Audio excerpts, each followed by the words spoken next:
Queridos irmãos, é sempre para mim uma alegria estar de volta a essa casa, embora sempre com o coração muito apertado, porque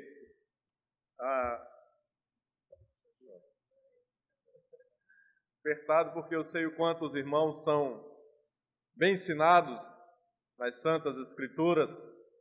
Afinal de contas, o pastor Sival é o professor de pregação do Seminário Presbiteriano do Norte. Então, sei que aqui eu posso encontrar bereanos, que depois que eu pregar, vão constatar se aquilo que eu preguei realmente é bíblico, né? Então, eu estou assim, sempre que eu estou aqui, eu tenho esse cuidado maior para com essa igreja. Na última vez que aqui estive, eu falei de um projeto de pregar sobre a mensagem da cruz a partir daquele cântico que a igreja canta e que eu canto, Se Eu Amo a Mensagem da Cruz. Durante 23 semanas nós pregamos sobre a mensagem da cruz. E depois de concluir então essa série de sermões, os meus olhos se voltaram para o livro de Colossenses. O escrito de Paulo aos Colossenses é a melhor fotografia de Cristo na palavra de Deus. O escrito de Paulo aos Colossenses é um retrato da pessoa de Jesus e todo o plano maravilhoso que ele fez em meu e no seu favor. Paulo escreve a carta aos Colossenses dando uma resposta a falsos mestres que estavam ensinando naquela igreja uma heresia que naqueles dias era normal naquele período, assim como nos nossos dias. Então, essa carta também ela é muito atual. Ela é muito atual. Pela sua mensagem, pelas respostas que ela dá para nós hoje. Por exemplo, quem nunca ouviu a seguinte pergunta: qual é o Deus que nós iremos viver na eternidade? Com que Deus nós sentaremos à mesa? Com que Deus nós viveremos eternamente? Paulo vai responder: quem é esse Deus? E ele vai falar de Jesus como ninguém. Então essa carta ela tem o seu valor muito, mas muito grande para a igreja em nossos dias. E nessa noite eu quero convidá-los então a ler comigo e meditar o capítulo 1, verso 13 e 14 do escrito de Paulo aos Colossenses. Capítulo 1, os versos 13 e 14.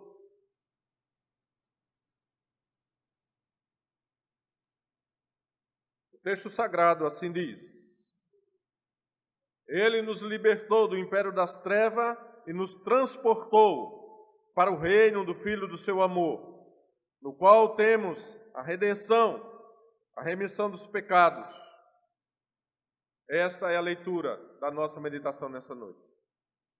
Querido Deus, muito obrigado, Senhor, por esse povo amado, por esse povo santo que o Senhor reúne nesse lugar, especialmente nessa noite.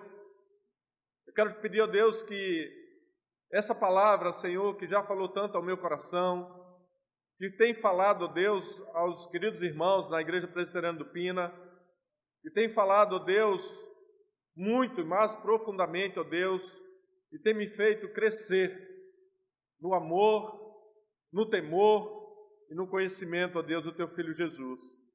Que nessa noite, ó Deus, essa palavra também alcance o coração dos irmãos, que a Tua igreja, ó Deus, seja alimentada, Senhor, a partir dessa palavra, um alimento sólido, ó Deus, um alimento, Senhor, que produz vida na vida do homem pecador.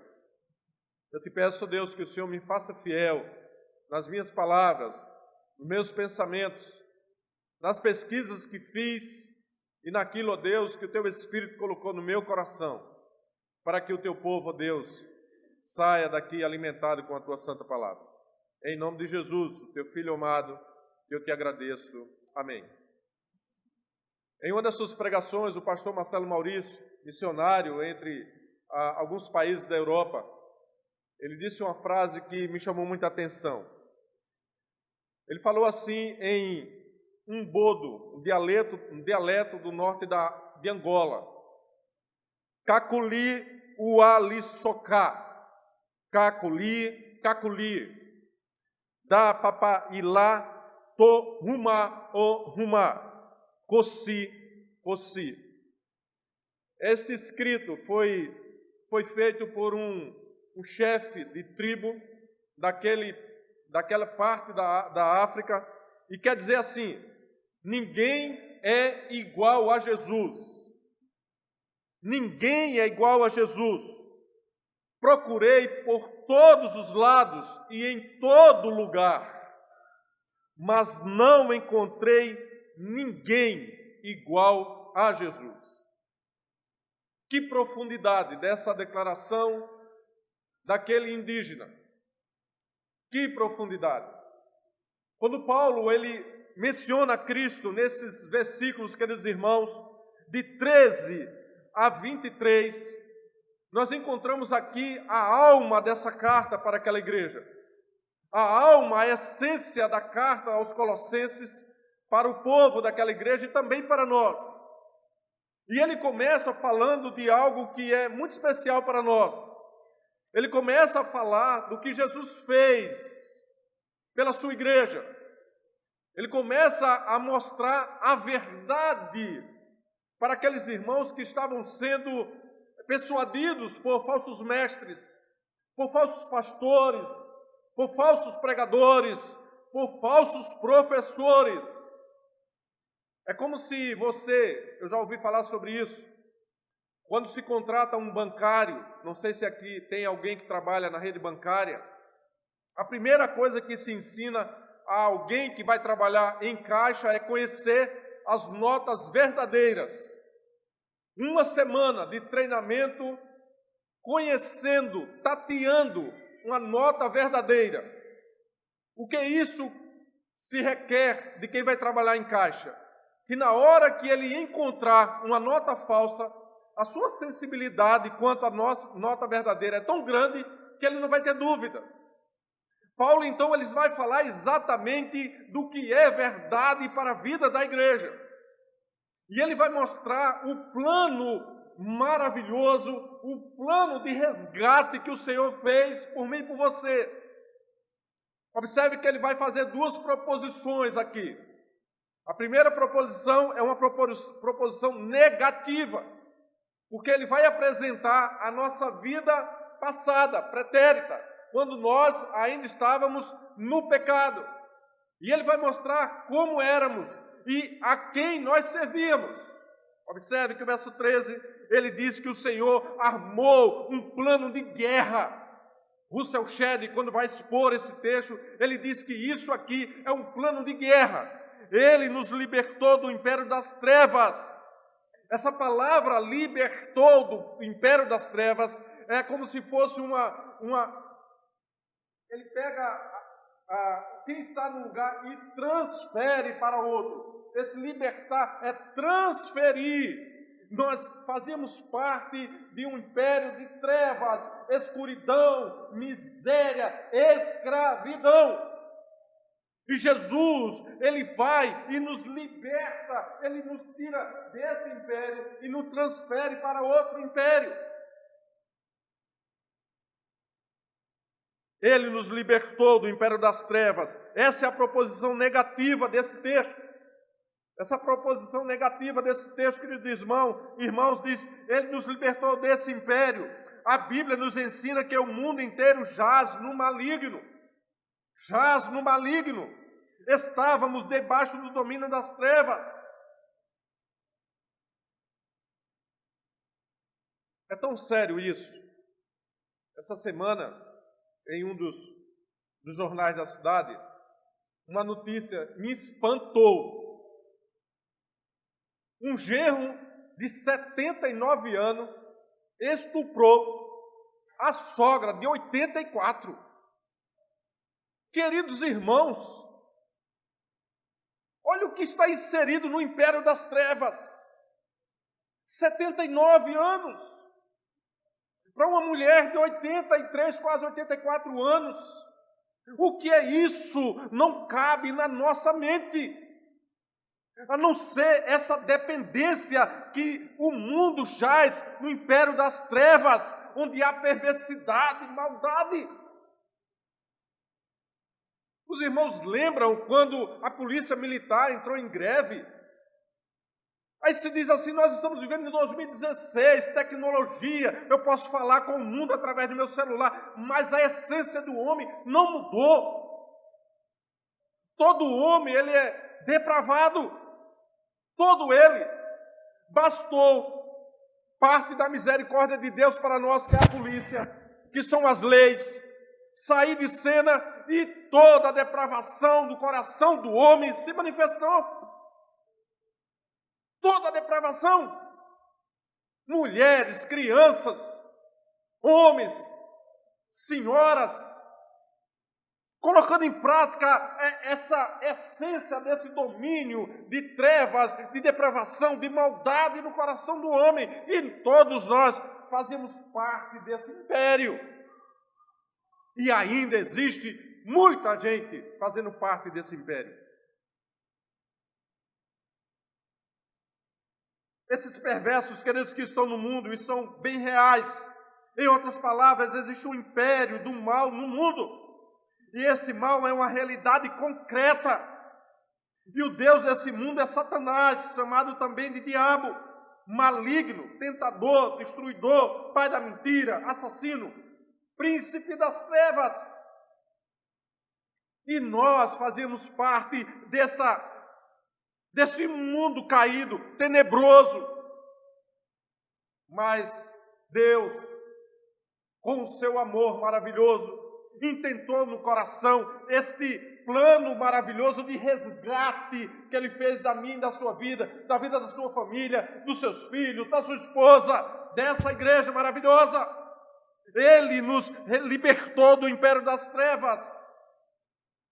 Paulo está dizendo a essa igreja, não creia que anjos têm poder, não creia que vocês precisam fazer cerimônias, não, tudo que precisava ser feito, Jesus já fez. Ele te libertou do império das trevas, não precisa mais sacrifício, não precisa mais nada, vocês estão livres do império das trevas. O reino das trevas é um reino em rebelião constante contra Deus, constante. A segunda proposição, queridos irmãos, desse texto é que nós não tínhamos capacidade nenhuma de nos libertar desse império de trevas. Ninguém, nenhum de nós, se não fosse a ação de Cristo em nossa vida, não teríamos nenhuma condição de estar fora deste império das trevas, de conhecer o amor de Deus, de viver uma vida em excelência na presença de Deus, de ter prazer em cantar louvores ao nome que está sobre todo nome, se isso não fosse feito de uma forma cabal por Cristo na cruz.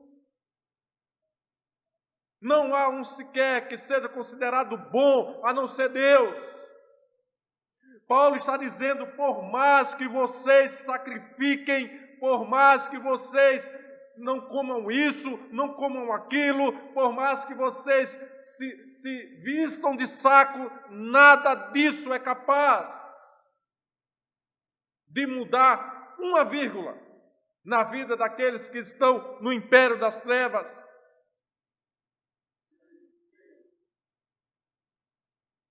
Satanás é o valente que tem uma casa onde guarda todos os seus bens, e quem está nesse império pertence a ele, é escravo dele, não tem força para resistir a ele.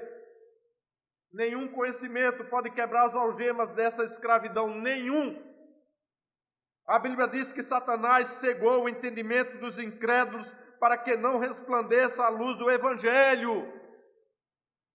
Aqui, nessa congregação, tem pessoas que quando ouviu a palavra de Deus, disse, eu não quero isso, eu não quero nem ouvir, é de crente passando que eu não quero. Quantas vezes o Evangelho é rejeitado? Quantas vezes eu já fui rejeitado, você já foi rejeitado, por professar a fé em Cristo Jesus? o entendimento fica embotado, o entendimento é totalmente obscurecido, queridos irmãos, porque esse império de trevas opera isso no coração do homem pecador. Esse entendimento dos incrédulos, para que não resplandeça a luz do Evangelho, Jesus Cristo se referiu ao diabo como o príncipe deste mundo. Em Efésios, Paulo diz que Satanás, o príncipe da potestade do ar, opera nos filhos da desobediência. O homem natural é prisioneiro desse império. O homem natural não tem forças para resistir a isso. Ele é escravo. Ele faz coisas que ele às vezes luta para não fazer, mas faz. Ele não consegue resistir, a não ser que Cristo esteja na vida dele.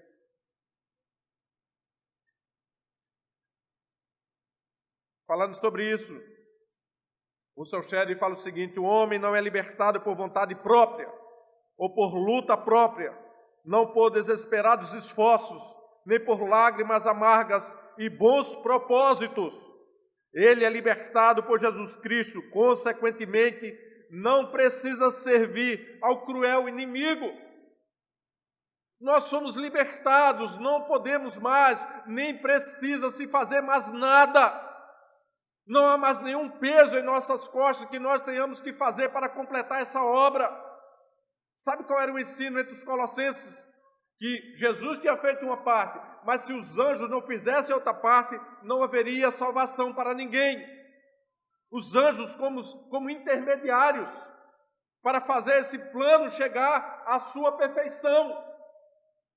Essa era a heresia, esse era o ensino que estava sendo feito àquela igreja. Dentro desse mesmo versículo 13, Deus é o único que pode libertar o homem. O poder das trevas não pode ser quebrado pela força humana, mas somente pela ação divina. Jesus é o libertador, Ele é o resgatador que invade a casa do falente, amarra-o, saqueia a sua casa e liberta os cativos das suas garras.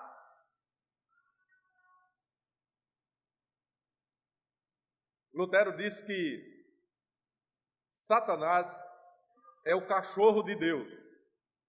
É o cachorro. Ele está preso e ele só pode ir até onde ele quiser, onde a corrente chegar. Então, esse valente, na presença do Senhor Jesus, ele é derrotado. Ele não tem forças.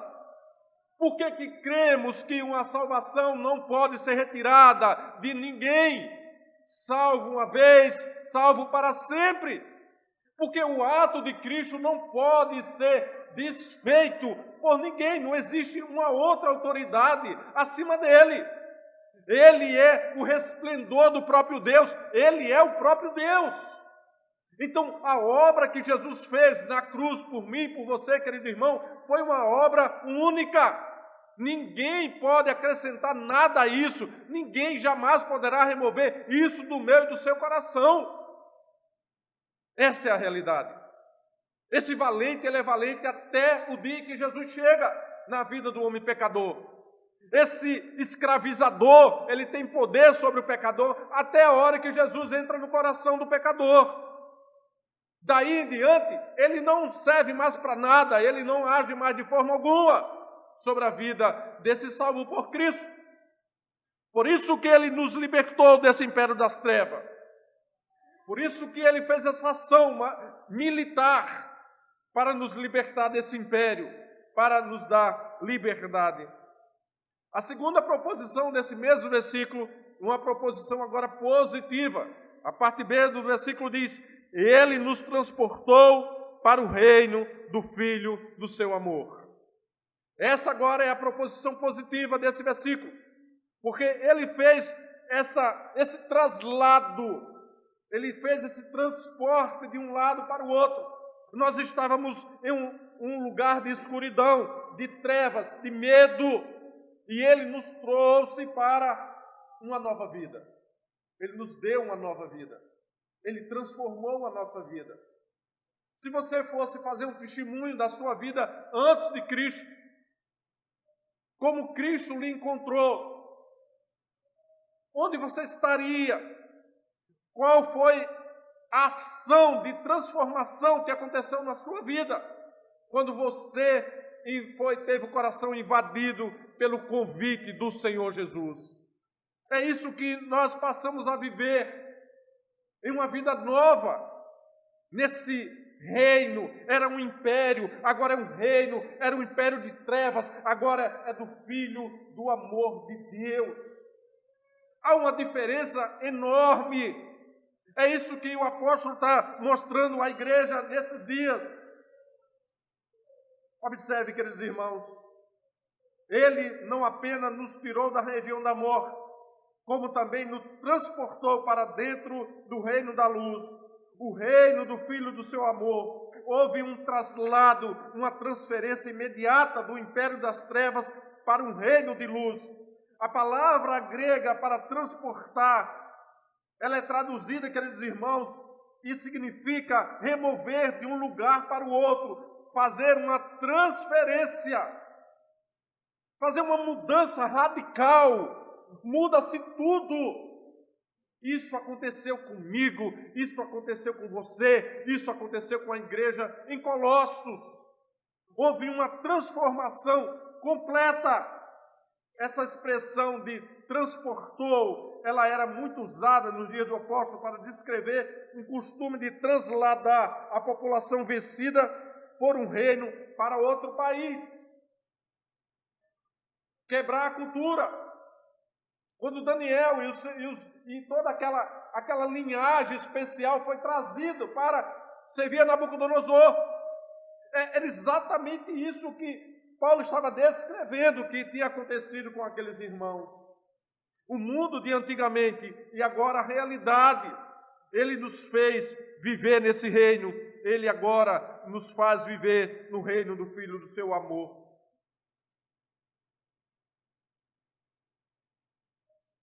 Mas sabe, queridos irmãos, para que isso acontecesse, Deus pagou um altíssimo preço pela minha e pela sua redenção.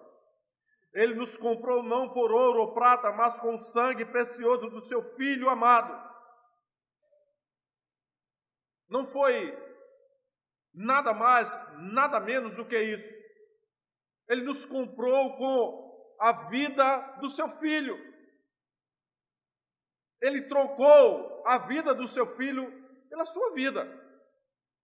A morte era para você, era para mim. Mas, pelo seu amor maravilhoso, ele entregou o próprio Filho, o bem mais precioso que ele tinha, em seu lugar. Essa é uma realidade, queridos irmãos, que nós nunca devemos esquecer. Tudo que nós fizermos para agradecer a Deus por isso será pouco. Os cultos, os louvores e tudo mais que nós fizermos será pouco em resposta a esse maravilhoso plano que Deus operou na minha e na sua vida. Ele trocou o seu Filho amado por mim e por você. A redenção foi feita dessa forma. Havia um escrito de dívida que jamais eu ou você poderíamos pagar, e ele pagou. Um débito que você tinha no seu cheque especial impagável.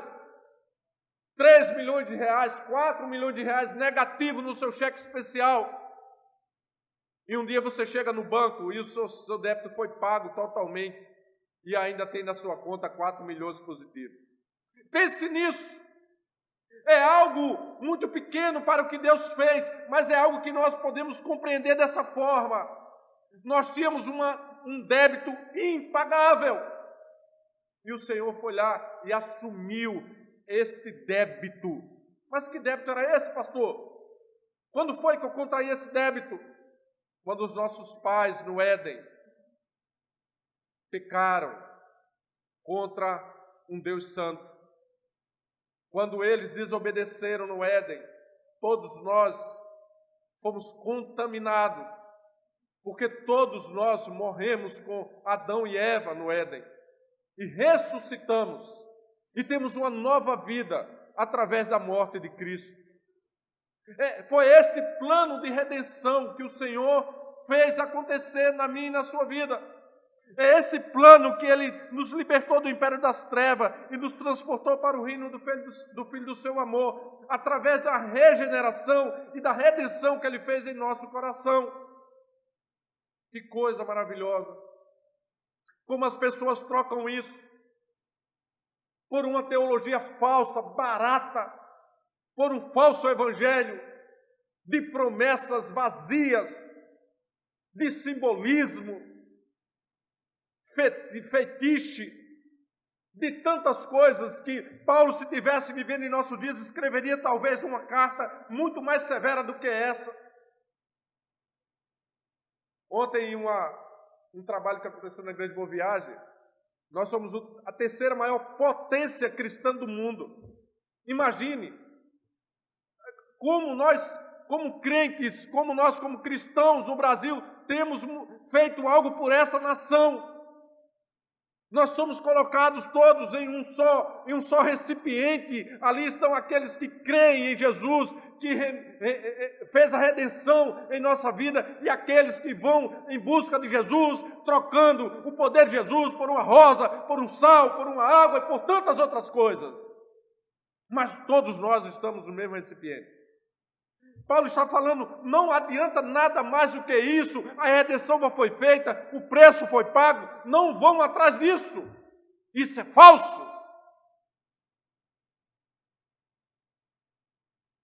Ele não poupou o seu próprio filho, antes entregou por todos nós, para que com o seu sangue fôssemos resgatados da morte para a vida, da escravidão para a liberdade, da potestade de Satanás para o reino do Filho do seu amor, a saber, Jesus Cristo,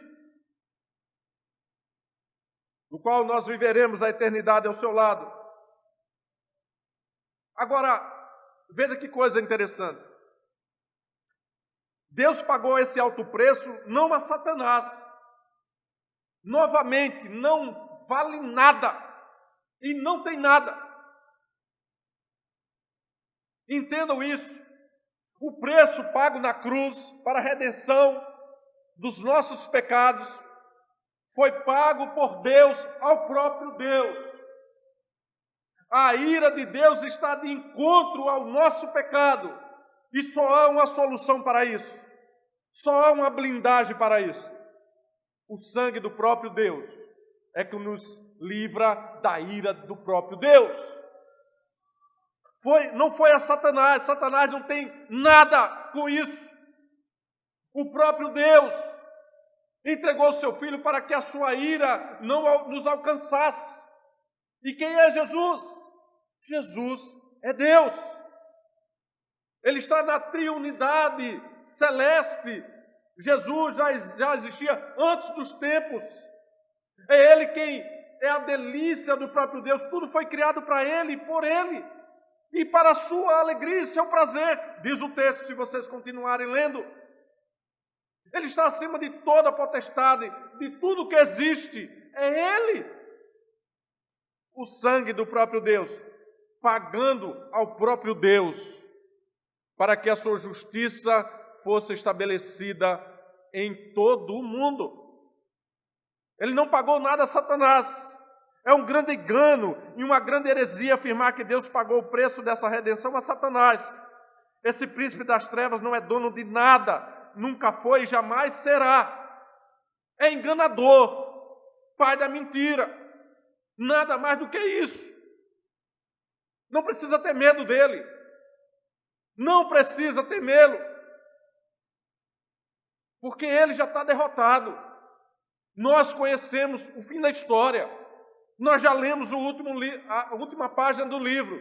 Somos vitoriosos em Cristo Jesus. Amém, queridos? Amém. Feliz por isso. Somos vitoriosos em Cristo Jesus. Satanás já foi derrotado. Não conta mais.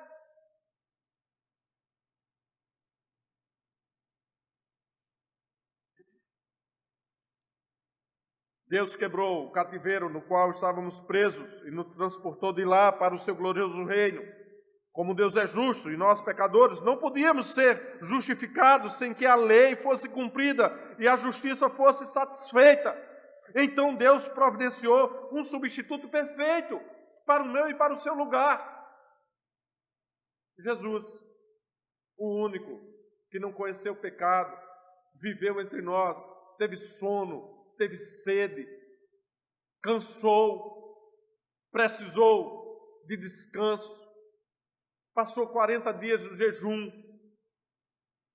Foi Ele quem foi assumir o nosso lugar, o único que teria capacidade de nos redimir os pecados, de pagar o nosso débito.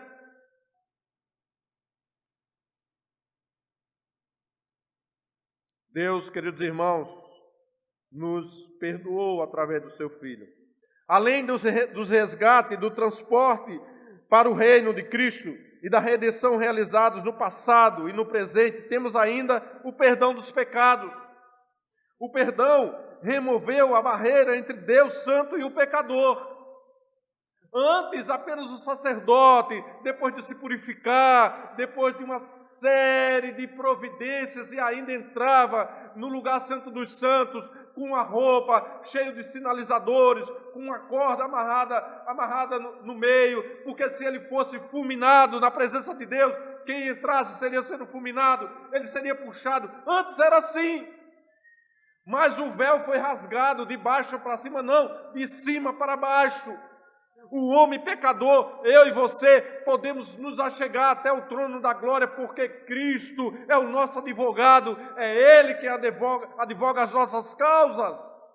Ele é o caminho de volta para o Éden. Nós agora podemos voltar para o local de origem, para a casa de Deus.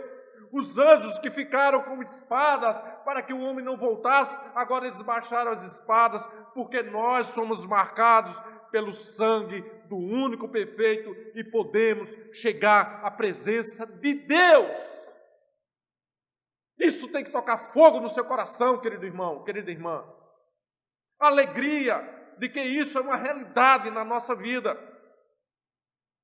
Você se achegar ao Deus perfeito, eterno, através das suas orações, através dos seus cantos, através da sua vida, como sacrifício vivo, através do sangue de Jesus Cristo. E o Senhor não se olvida de nós, o Senhor ouve a nossa voz, o Senhor nos conhece pelo nome, o Senhor nos ama, queridos irmãos. Esse perdão, essa remoção dos pecados, foi o que o Senhor fez em nossa vida. A igreja é uma comunidade de perdoados. Somente gente perdoada pode entrar nos céus. Somente quem foi perdoado pode entrar nos céus. Não é quem está lutando, nem quem está buscando perfeição. Aquela velha história, então, bom, eu vou viver o que tem de bom na vida, quando eu estiver no final da vida, então eu quero Jesus para mim. Isso não é uma realidade. Somente aqueles que são perdoados e chamados pelo Senhor, estes sim herdarão este reino do Filho do seu amor, o reino de Cristo. O pecado fez separação entre nós, diz Isaías 59, verso 2. Já que Deus é luz e não há nele treva nenhuma, 1 João 1,5. Deus, porém, nos perdoou de todos os pecados, presentes, passados e futuros. Queridos, sabem o que é isso? Os pecados que nós cometeremos nessa semana, que começa hoje, já foram todos perdoados através da morte de Cristo na cruz. Que paz isso pode trazer ao nosso coração, já que o pecado não nos traz alegria. Nós sabemos que o pecado em nossa vida é um desvio de rota. Nossa rota é chegar naquela porta, mas às vezes vai entre os bancos, mas chega na porta. O pecado é um acidente de percurso e ele já foi perdoado. O Senhor Jesus já perdoou todos os nossos pecados quando ele morreu na cruz por mim e por você. O perdão, queridos, pavimenta o caminho de uma nova vida com Deus. Por meio da remissão dos pecados, somos transferidos de réus condenados para a posição de filhos amados. Nós somos agora filhos amados. Nós não somos mais réus condenados. Nós fomos agora perdoados. O pecado que colocou uma marca horrível em nosso coração foi removido. Essa marca foi removida. E agora nós temos a marca indelével, que jamais pode ser removida, do Espírito Santo de Deus. Que quando nós erramos, aquele incômodo, aquela coisa ruim acontece conosco, e nosso maior prazer é quando nós nos ajoelhamos, pedimos perdão e sabemos que os nossos pecados foram perdoados. Ele é o único que pode perdoar pecados. Somente Ele nos traz paz ao coração, depois que nós nos quebrantamos diante dEle e pedimos perdão pelos nossos pecados. Algumas implicações, queridos irmãos, sobre esse verso 13. A salvação implica uma mudança radical do domínio sobre a nossa vida. Nós não fomos salvos para fazermos aquilo que nós queremos. Nós não temos diante de Deus carreira solo. Nós somos guiados, nós somos instruídos, nós servimos conforme Deus nos manda servir. Nós não tomamos decisões, eu vou fazer do jeito que eu quero. Recentemente, e vocês têm ouvido falar de um grupo uma igreja enorme que tem crescido em nossos arredores, a Igreja dos Desigrejados. É uma repaginada, né? É um upgrade, né? Porque antigamente era desviados. Fulano está desviado, agora desigrejado. E dizem assim, não, eu não preciso de pastor, eu não preciso de dadismo, eu sirvo a Deus do meu jeito. É errado, mentira, engano. Quem faz isso é quem está aqui no reino da escuridão. Aqui nós somos guiados pelo Espírito Santo de Deus. E Ele nos chamou para viver em comunhão, eclésia. Não é invenção de homem, é invenção de Deus, criação de Deus. Não, eu não gosto do presbítero Maninho, aquela igreja tem um ar-condicionado que me incomoda, eu fico toda vez torcido, não vou mais. Mas o que importa é eu ter Jesus no coração. Erro, engano. A Bíblia diz que nós devemos viver em comunhão, suportar um ao outro, amar, conviver, corpo ser corpo. Mas essa igreja, esse número de desviados, desigrejados, sei lá o que mais, revoltados com a igreja do Senhor Jesus, cresce a cada dia mais. Já vi inclusive um debate aqui sobre isso. Desigrejados, o que fazer? Como acomodá-los? Como ir atrás deles? Será que Deus quer que a gente vá atrás deles? Investamos energia, investamos argumentações. Se o sacrifício de Cristo na cruz, se a obra do Espírito Santo de Deus não demovê-los dessas opiniões, quem somos nós?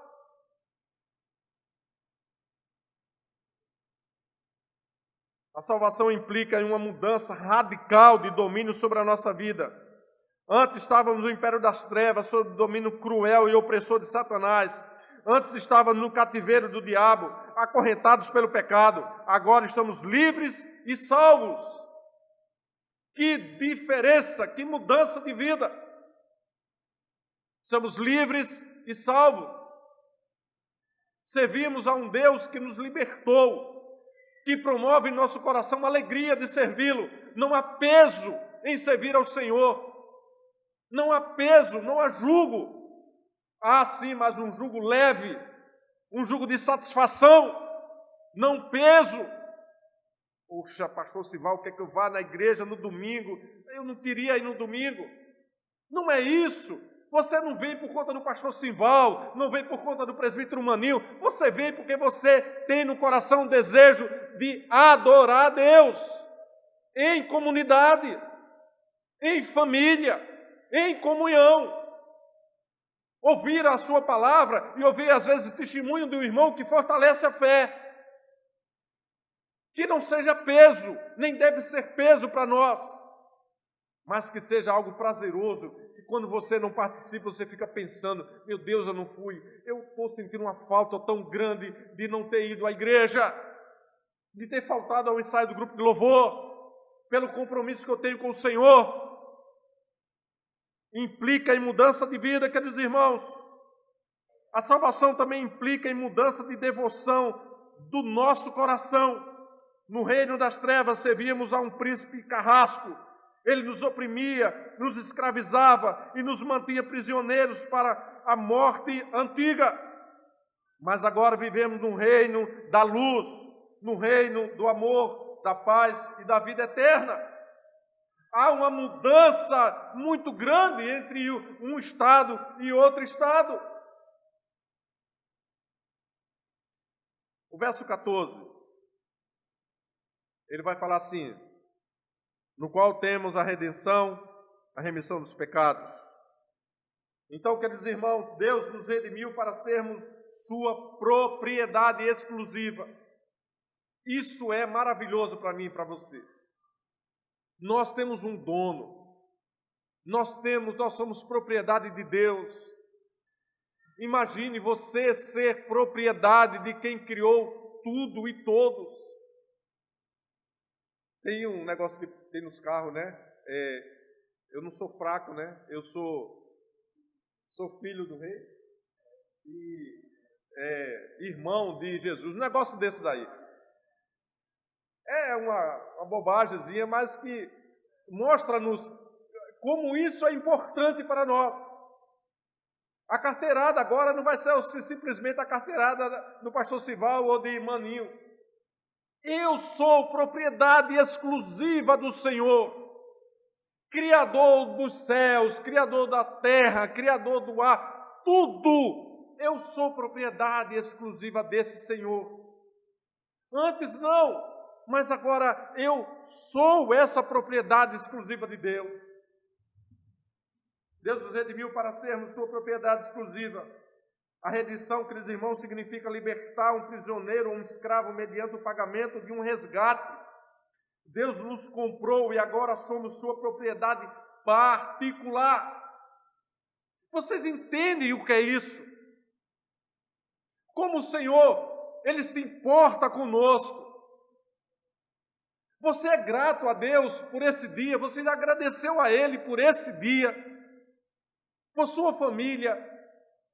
Tem algo que enche muito meu coração de alegria quando eu vou a uma feira livre e olhar toda aquela produção de alimentos que Deus fez para mim e para você. Apesar do nosso pecado, da maldade que nós temos, da destruição de poluição, dos rios contaminados, e a terra continua a produzir alimento para nós. E eu passo ali agradecendo, meu Deus, obrigado por todas essas hortaliças, que é tão gostoso comermos. Obrigado, ó Deus, por tanta fruta saborosa. Agradecer a Deus, porque Ele continua a se importar com as coisas mínimas da minha e da sua vida. Deus continua a fazer isso. Ele nos ama com amor incondicional e Ele se importa comigo e com você. Entenda isso, querido irmão, o quanto isso é importante para mim e para você.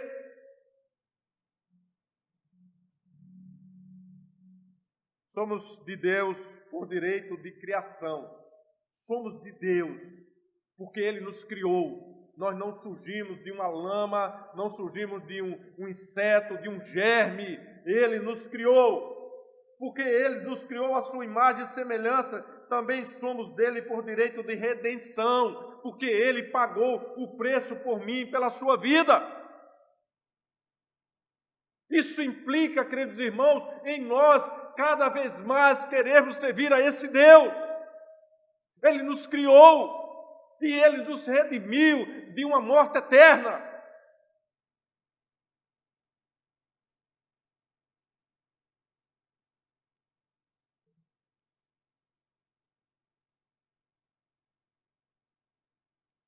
Verso 14 ainda. No qual temos a redenção e também a remissão dos pecados. O perdão traz alívio da alma, do peso da culpa. Esse perdão, ele tira o peso da culpa da nossa alma. O perdão de Deus remove do pecador o peso esmagador da culpa. Era bom que nós pudéssemos nos assentar com os estudiosos da teoria, uma só teoria da evolução. Não foi nem provada, é só uma teoria. Qual seria a resposta que ele daria para o sentimento de culpa que há no coração do homem pecador? Qual o remédio? Qual o remédio para esse que se defende que a ciência tem resposta para tudo?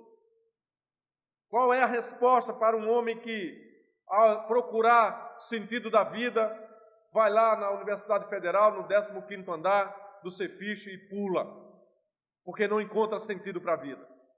Qual a resposta para isso? Agora, isso não pode ser noticiado nos jornais, não, para não motivar mais pessoas. Mas tem muita gente que vai para lá para fazer isso. Já botaram o grade, botaram o tijolo, mas eles conseguem encontrar um espaço e pulam de lá para não sei porquê.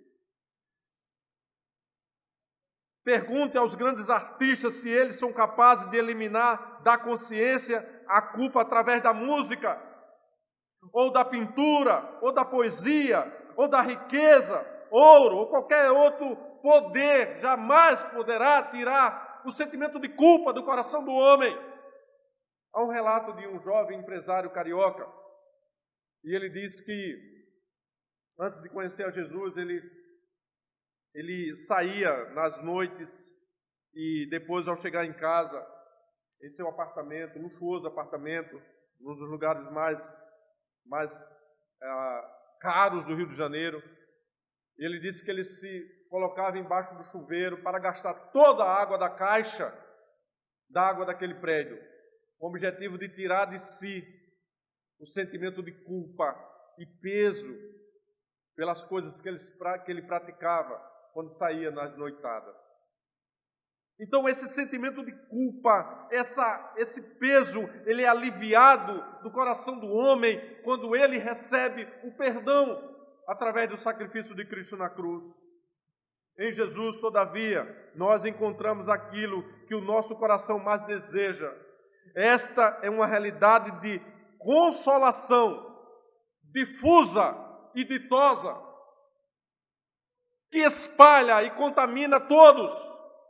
Ditosa porque somente através da ação de um Deus bom, isso pode ter acontecido na minha e na sua vida.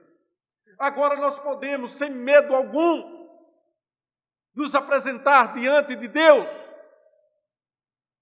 Uma das coisas que acontecia no Antigo Testamento, queridos irmãos, era quando no dia do sacrifício, os chefes das casas, eles apresentavam o sacrifício, Moisés levava aquele sacrifício e eles ficavam torcendo que Deus aceitasse aquele animal que era colocado ali, porque se não fosse aceito, a ira de Deus recairia sobre ele. E todos ficavam numa apreensão tremenda. E quando o fogo descia e consumia o holocausto, era um grande alívio. Um grande alívio tomava conta daquele povo. Hoje nós podemos dizer que o nosso sacrifício, ele já foi pago, porque Cristo Jesus fez isso em nosso lugar. Por fim, queridos irmãos, o perdão que recebemos de Deus é o perdão que devemos oferecer ao nosso ofensor. Sabe qual foi o perdão que Deus nos ofereceu? Jogou no mar do esquecimento todos os nossos erros. Todos. Esqueceu totalmente os nossos erros. Ele esquece, ele perdoa e ele não traz mais à tona os nossos erros. Nós não podemos perdoar ao irmão e ficar com aquela carta na manga. Um dia, quando o irmão, você fez isso comigo em tal momento. Isso não é perdão. Isso pode ser qualquer coisa, menos perdão. O perdão que Deus operou no meu e no seu coração é um perdão que não traz à tona mais nenhum sentimento de raiva contra o seu inimigo. Que você era e eu era inimigo de Deus. Agora somos filhos do amor de Deus. O perdão que o Senhor nos perdoou é o perdão que você também deve oferecer ao seu inimigo. O perdão pelo qual Deus nos comprou é o perdão que nós devemos oferecer àqueles que nos ofendem.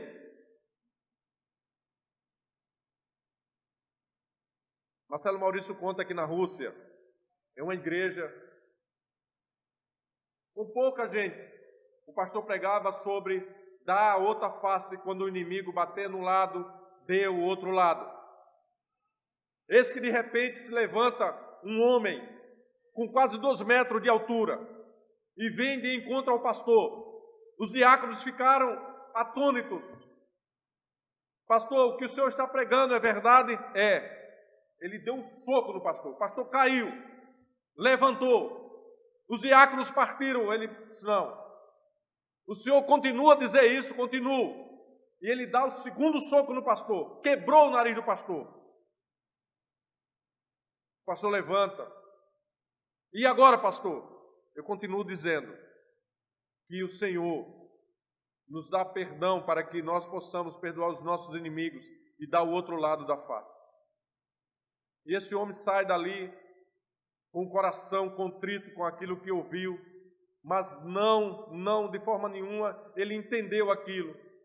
Com 10 dias depois ele volta e se ajoelha na frente daquele púlpito, o pastor com o rosto ainda todo roxo das pancadas que tinha levado, e chora copiosamente, entendendo que o perdão que Jesus Cristo ofereceu ao pastor foi o mesmo que naquele dia o pastor ofereceu a ele. Deu o outro lado da face, e ainda o chamou de irmão, e ainda o trouxe para a sua igreja, sem cobrar dele nada. O perdão que o Senhor Jesus ofereceu a você e a mim na cruz é o perdão que nós devemos oferecer àqueles que são os nossos ofensores. Baixe sua cabeça e vamos orar.